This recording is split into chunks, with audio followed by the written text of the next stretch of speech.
Networking advice. Networking, I think, in general, is very daunting for everyone. To be honest with you, anytime I walk into any networking event, I get really nervous. But I think over the years, what I've learned is that you probably just have to be comfortable with being uncomfortable. Like, you walk into a room, just, resign to the fact that it's going to not feel quite always right. But I think one of the things that really benefited me was to look at networking in a different way, which is, in a sense, looking at it as building relationships rather than going there to actually sell yourself per se.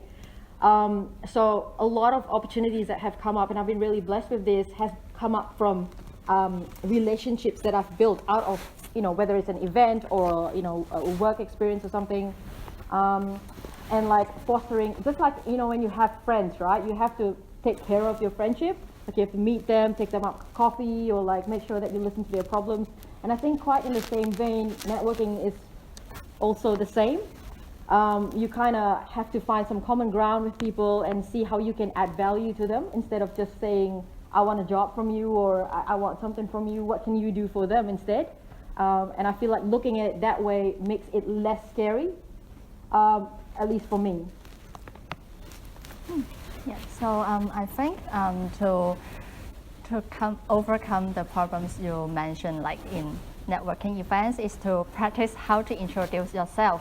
So when I'm working in ANZ now, there once my coaching asked me, do you still remember the person who opened up the bank account for you when you first arrived in Australia? That's a good question. See, if you can make somebody remember you, that's make a difference. Yeah. So like, you can try to attend as much networking event as you can. So treat it like a role play, and every time you're practicing your conversational skills, and every time you can refine it. Well, adding to what the guys have just said, I think that I will do some preparation beforehand. So if you're going to a networking event, just make sure that you know what you're looking for. So be certain, I'm going to this networking event because I want to achieve this. My goal is this, and be certain of the things that you already have. So I'm good at this, I have done this before, I've been in this volunteering experience before, or I have worked in this scenario. So be certain of what you have, and then go and say, okay, I'm gonna get this. So yes, just have specific goals for it. Maybe, as Bonnie said, practice a little bit, having some questions usually helps. And everything is practice after all, right? So just try to be out there, get connected with people, networking and having social media, that also helps a lot. Most of my friends, they have work or a job at the moment because of Facebook or LinkedIn or things like that. And personally, I didn't take a lot of care of my LinkedIn, but then I started working, and then you get to see that it's a very important tool. So yeah, just keep working on that, even more on LinkedIn than on Facebook. Like on Facebook, leave it for weekend stuff. So, yeah. I feel like Beyonce with the microphone. Everything that has been mentioned, absolutely correct. Those of you that have met me tonight and know me might be surprised to know that I actually really don't like networking. People always think I'm quite an extrovert because I talk a lot and I am quite loud. But making small talk makes me super nervous. I don't really enjoy it. I really like to sit in the corner and have great conversations and really deep conversations with people. So networking for me, I'm wearing black because I sweat a lot at networking events. Okay. So the thing that I try to do is I try to engage with people. I try to ask them a lot about themselves. And I try really hard to remember something specific, because especially if I do come into contact with them again, it's really powerful when you can say, how was your, football team doing, or how was your experience with that? I remember last time we spoke. So trying to reconnect and having that personal connection, I felt that's really benefited me in my networking. That's just a tip for me. My two best tips for networking is always bring a friend. Especially when I was starting, I would get very nervous, and I would often wonder at the end of a conversation, did I do that conversation right? Particularly if the other person didn't always respond in the way that I wanted to. I was thinking maybe I did something wrong. And what I found really wonderful with having a friend is, one, you don't have to do all the talking, your friend helps you. Two, if somebody's actually being rude to you, they will actually say, no, that person was rude, it wasn't you. Or, actually, when you said that thing, it perhaps wasn't the best. They were so showing Harry Potter, which was really cool. But yeah, I think that going to clubs and maybe being in more events, it would have been good just to meet more people and to put myself a little bit more out there. So yeah. Oh, muy bien. Totally agree with what you said. Because I also found that I'm lucky in Monash that Monash have a lot of resources that we can access to, and I'm glad that I've attended the workshops in EnglishConnect, so that's how I know Ross and how I know Ash. Yeah. And I also subscribe to Eventbrite. That's an event platform, and after you attend an event, you will receive notification that they assume events you're likely interested in, and see, that's how artificial intelligence is. Yeah. And the other thing I regretted is also I wish I did attend more volunteer work or clubs associations, because I was pretty focusing on my studies. Yeah. And yeah, I wish I can run a marathon or watch more Australian television shows. Yeah, because sometimes when I start working in Australia, I realize that how you interact with people, the conversation is a little bit different, like what you learn English. And yeah, and then what else? Oh, and I realized that you can learn the employability skills in Monash, but still you still need to learn how to nail the job once you get your dream job, right? Yeah, and you need to know how to transfer your skill from here to there, and as a life as an international student is quite different to whether you really live in here. Yeah, but sometimes you just can't have all the time in the world, so I guess that's a trade-off. Because back then I was focusing on how to nail my conversational skill, how to enhance my CV, this and that. So yeah, but I still a little bit regret I didn't be active enough. Yeah. Yeah, 100% agree with everything everyone has said. I think for me, the one thing that I was quite glad that I did was to work through my degree programs that I've done. I've done a number of part-time jobs and stuff. I'll tell you a little story about when I first got to Australia. The first thing that happened was I applied for a lot of jobs in the education field, which was my field. I got a ton of rejection letters like, you don't have any experience teaching in Australia, you can't teach here. And so I was a bit defeated, but I was like, you know what, I'm just gonna take the next thing that comes. So I started applying for everything. It doesn't matter what, waitressing, whatever. I even applied for a club. I've never worked in a bar before. And I applied for this job as a solar door-to-door salesman. And that was actually the very first job I got in Australia, as a solar salesman. And I was like, what does this entail? I mean, where I come from, I'm from Singapore originally. People don't do door-to-door sales anymore, so I didn't even know what to do, what was the pitch. So when I first came in, they taught you, they've got this little pitch to say, hey, would you like to know how you're going to own a solar panel for $0 initially? And it was funny because, obviously I'm not a solar salesman now, so that job didn't really go anywhere. I did it for about 6 months, but I learned a very important lesson there. It made my skin very thick, if you know what that means. There were so many people slammed the doors in your face, and it taught me also to communicate with Australian locals, people who just live in suburbs, because we were going into suburbs outside of Melbourne, and people are different in different areas. So I got to meet a lot of different people. And for me, that was one of the best things that happened, because I really got to see what Australia was like. And that was just sheer luck that you know, we said yes to doing something that was incredibly uncomfortable with. There was one time someone even called the cops on me because I parked my car outside, and they said, why are you waiting on the street? Are you waiting to, you know, scouting out the house to rob or something? I don't know, never mind. But anyway, the moral of that story is saying yes to a lot of opportunities that wouldn't necessarily look like it would amount to anything. That I was really glad that I did that. The thing that I regretted the most was, I think, echoing what everyone said, is basically just I wish I had gotten involved with school life a little bit more. I was working, you know, most of the time, and then between work and school, I didn't spend a lot of time in like social events in the uni, and I think that was really something that I regret, because you meet a lot of people at uni and form deep connections with people that, you know, might take you places you don't think you might go. So if I could do over, I think I would have volunteered a little bit more in school events, you know, maybe join a few more clubs. But now I'm just repeating what everyone said, so I'm just gonna hand it over to Kelly. Kelly? Oh yeah, Excuse me.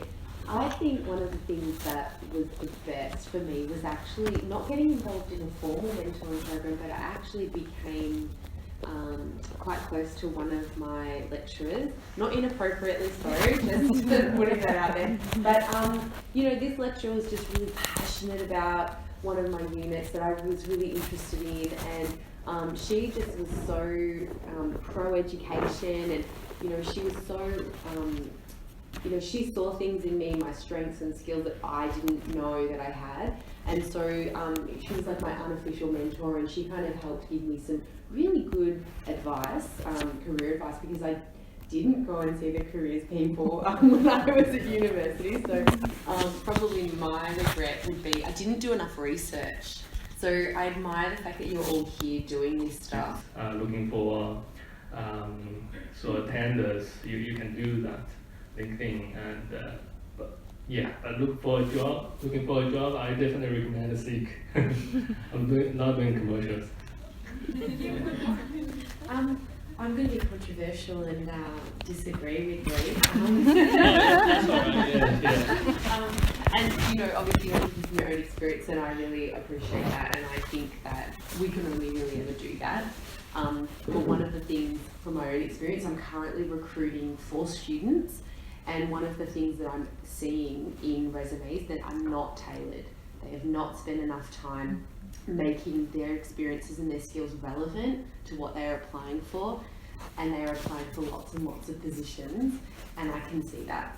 So just to be mindful, I think that I hear what Lee's saying, because sometimes when you're applying for stuff and you're not getting any response, and or you're getting knockback after knockback, it is hard. We even have a workshop now called Building Resilience in the Job Search, because I tell you, it is hard. But all of us, I mean, as a local person, I didn't get my break into the Australian market until I went overseas and worked and gained work experience overseas. Okay, so it's a challenge for everybody. It's competitive. So I just want to say that the resume, it's really important that you tailor it, nuance it, be really specific to the area you want to go into. Send 5 of those brilliant resumes instead of 30. Okay, but that's just, as I said, I'm being controversial. I see what you mean, and but that's your experience, so I would hate for you to feel dismissed or anything like that. So my answer is probably not a very suitable answer to everybody. You know, people can be different. So, but that's why you're here tonight. It is about your own experiences. Yes, that's my experience. Yeah, exactly. I didn't say that you don't spend time in No, city or Cavaletta. So I said don't spend too much time on your city life. All right. Yeah, right. So we're aiming for enough time to tailor it. Yeah. And look, just because I am currently recruiting, I spent 3 hours today staring at about 30 resumes, and some of them were amazing quality, and some were just really quite rushed, and they didn't look like they'd been specifically for me. So remember that, you know, obviously you're taking the time, someone's also looking at them, so it's really important that you remember that there's a bit of work that needs to be done both ends, I think. Yeah. Yeah, oh, sorry. Just to add to that too, I think definitely taking the time is good, but I'd also really like to draw out from what you were saying, Lee, the fact that sometimes it does take a while, and that you do have to submit your application multiple times to multiple places, and sometimes you will have to do it day after day, and sometimes it's going to take a while to get there. But you know, I just want to say that it's okay if it's really hard during that time, because a lot of people will experience that. But then a lot of people also, like Lee, will then find a wonderful job. So yeah. It's the perseverance. It's the perseverance. That's the key. Yeah. Yeah, and I can totally relate how that feels, because I've been rejected for so many times before I get here. Like, and after I submit, couples of application. For some, I did get the chance to do the online interview, and yeah, that's real awkward. I know. Yeah, and the interview is not a Skype interview; it's just a recording. So they pop up the questions, and then you have to record your answer. And I was like, oh, who am I talking to? It's so weird. Yeah, and at the end, I didn't end up getting those opportunities. It's so close, still so far. And then I realized I lack an opportunity to present myself. So you know what? How did I get this job? I just walk into the retail bank and say, hey, I'm currently doing Master in Banking and Finance. Do you have a job for me? Yeah, and of course, at the beginning, I got rejected.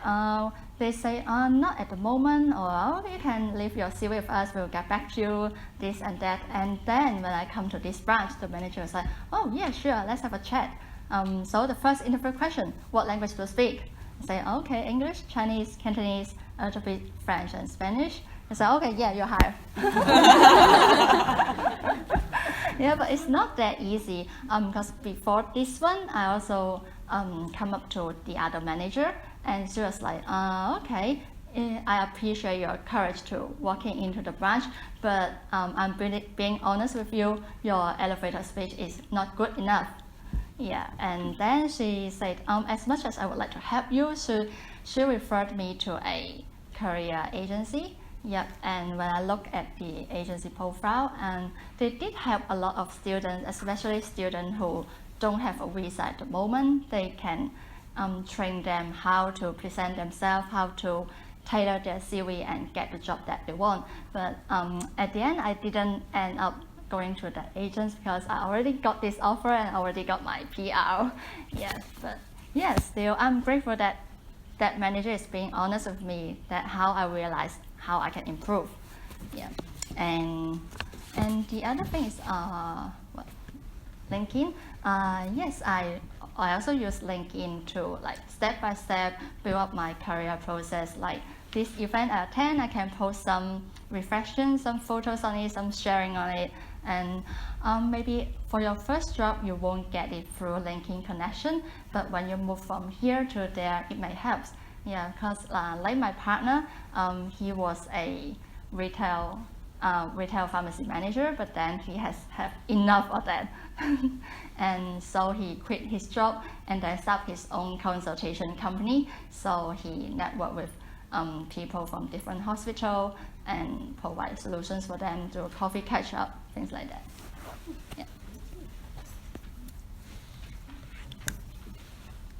Yeah. So circling back on that online platforms that you use, I think I've used them all. I've used Indeed, Seek, LinkedIn. When I graduated, I just didn't want to put my eggs in one basket and just started applying from everywhere. I found that it really depends. Depends on the employer. Some industries choose some platforms more than others. Like for my industry, for example, in education, I didn't find that many opportunities in LinkedIn. Not to say that there weren't any, but particularly in project management, in education technology, they didn't use that. So there were a number in Indeed, and I applied for. I eventually found out getting one from Indeed, but.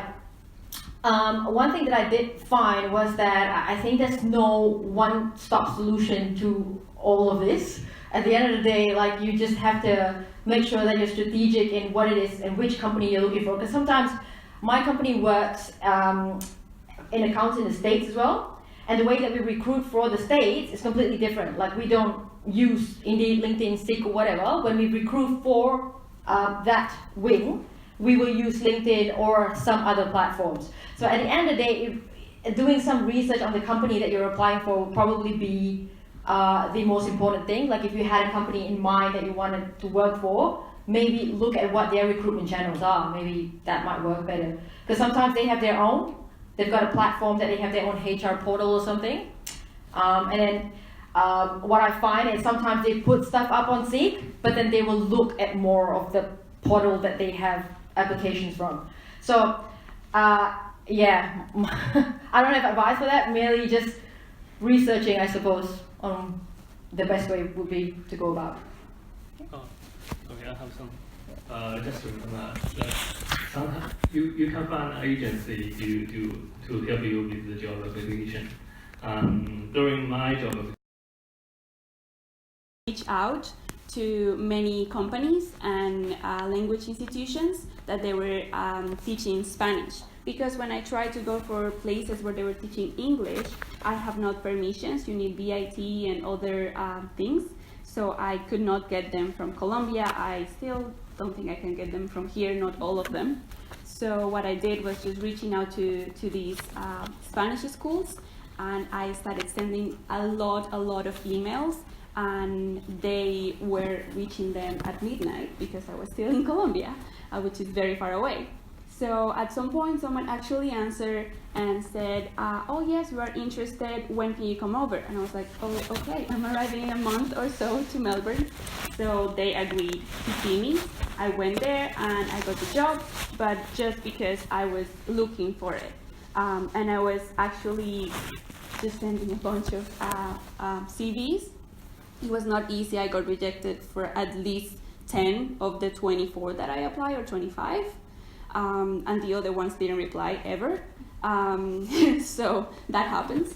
But yeah, it's more about looking for things. If you know that you have an ability or that you have a specific skill, just go to Google or go to Seek. I agree with Lee. Seek it's good. Also Indeed, I found Indeed very useful too, and it's easy to use, for me at least. I use LinkedIn more to keep in touch, but yeah, I've received, the good thing with LinkedIn, I have to say, is that they send notifications. Like you have been, people have been looking for profiles like yours, so you can go and check those. So, yeah. Oh. I just want to say, I don't think it's luck. I'm just going to put that out there. I really met Carla tonight, but I think it's really important that you are doing things, and sometimes we do get lucky, but you also have to be doing the things in order to cross paths with people to be referred. You know, was it Jacob? Sorry, is it Lucas? Lucas, sorry, I can't remember my own name at the moment. So Lucas obviously saw something in you. He wouldn't have referred you to Ash if he didn't see something and a great work ethic and the rest of it. So I just want to be, again, controversial and say I think it sounds like you had a really strong referral system because of the work that you do and the network that you came into. Can I just add something real quick? Oh, No, sorry, just one real quick. I just want to give a shout out actually to CareerConnect and EnglishConnect. Because to be honest with you, all of that, the network would not have happened if all of these systems were not put in place in the university. Because to be honest with you, the first teaching job I got here was at EnglishConnect. And it made me feel like at home again, sort of, in my own skin. And if it wasn't for EnglishConnect, it would have opened all the other opportunities outside of it. So I think like you guys are doing a wonderful job, like coming here and using the resources that the university has provided, and the wonderful jobs that you guys are doing that provides us with all of this. So yeah. Oh, yeah, so totally agree with what you say, and I would like to add one more thing. So as I say, how to build first impression that make people remember you is important. Just like right now, we can see over here what you are doing down there. Yeah, and yeah, so first impression is important, how people remember you. So as well as how I want you to remember me after hearing my story tonight, and I'm sure you will. All right, now it's your turn. So we've got time for about 3 questions. which means that if you have a burning question, I recommend that you put your hand up straight away so that you have